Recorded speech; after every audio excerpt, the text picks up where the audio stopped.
പലിശക്കാരുടെ ഭീഷണി മൂലം ആത്മഹത്യ ചെയ്യുന്നുവെന്ന് കുറിപ്പെഴുതി വെച്ച് മരിച്ച മുസ്തഫയ്ക്ക് പലിശക്കാരുടെ ശല്യം മൂലം കടയിലിരിക്കാൻ പോലും കഴിയാത്ത അവസ്ഥയായിരുന്നുവെന്ന് കുടുംബാംഗങ്ങൾ. വീട്ടുകാരെ സമാശ്വസിപ്പിക്കാനെത്തിയ വ്യാപാരി വ്യവസായി സമിതി നേതാക്കളോടാണ് ഇക്കാര്യം പറഞ്ഞത്. സമിതി ജില്ലാ രക്ഷാധികാരി M Balaji, secretary Milton J Thalakottoor, CPIM local secretary K R Sooraj, സമിതി സംസ്ഥാന കമ്മിറ്റി അംഗങ്ങളായ ഫ്രാൻസിസ് ജോർജ്, ജോഫി കുര്യൻ, ഏരിയ നേതാക്കളായ CD Johnson, PA Aravindan, NS Sahadevan, KB Saleesh എന്നിവരാണ് മുത്തുവിന്റെ വീട്ടിലെത്തിയത്. കച്ചവടമുള്ള ടൈമിൽ ഇങ്ങനെ അങ്ങനെ കൊടുത്തു പോകാൻ പറ്റിയിരുന്നു. ലാസ്റ്റ് ഇപ്പോൾ കുറച്ച് 2 മാസമായിട്ട് കച്ചവടം വളരെ കുറവായിരുന്നു. ഇപ്പം കടയിൽ ഇരിക്കാൻ പറ്റാത്ത അവസ്ഥയായി.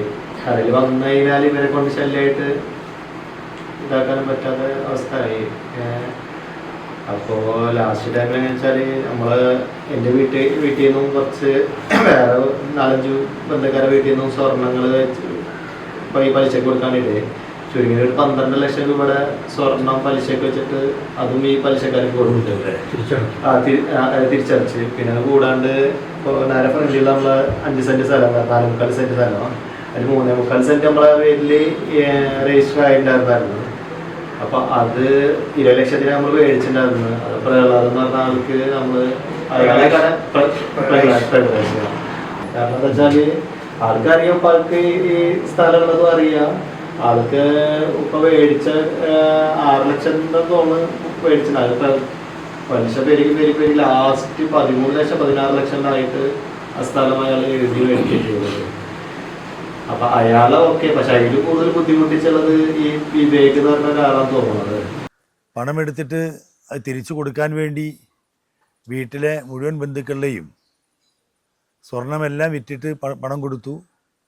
മുസ്തഫയുടെ കയ്യിലുണ്ടായിരുന്ന ഭൂമി, ആ ഭൂമിയും തേറെഴുതി വാങ്ങി.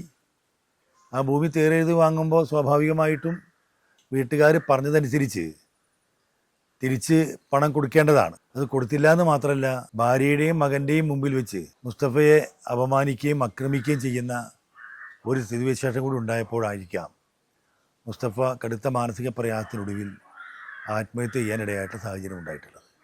ഇതെല്ലാം മുസ്തഫ മരിക്കുന്നതിന് മുൻപ് ഒരു മരണക്കുറിപ്പ് തയ്യാറാക്കി കൊടുത്തിട്ടുണ്ട്. ചെറിയൊരു മെല്ലപ്പോക്ക് പോലീസിൻ്റെ ഭാഗത്തുണ്ടോ എന്ന ഒരു സംശയമുണ്ട്. ഇപ്പോൾ മനസ്സിലാക്കാൻ വേണ്ടി കഴിഞ്ഞാൽ പോലീസ് അന്വേഷണം അത് ത്വരിതപ്പെടുത്തിയിട്ടുണ്ട്. കേരള മുഖ്യമന്ത്രിക്കും ഉന്നത പോലീസ് ഉദ്യോഗസ്ഥന്മാർക്കും വ്യാപാരി വ്യവസായി സമിതി പരാതി കൊടുക്കുന്നുണ്ട്.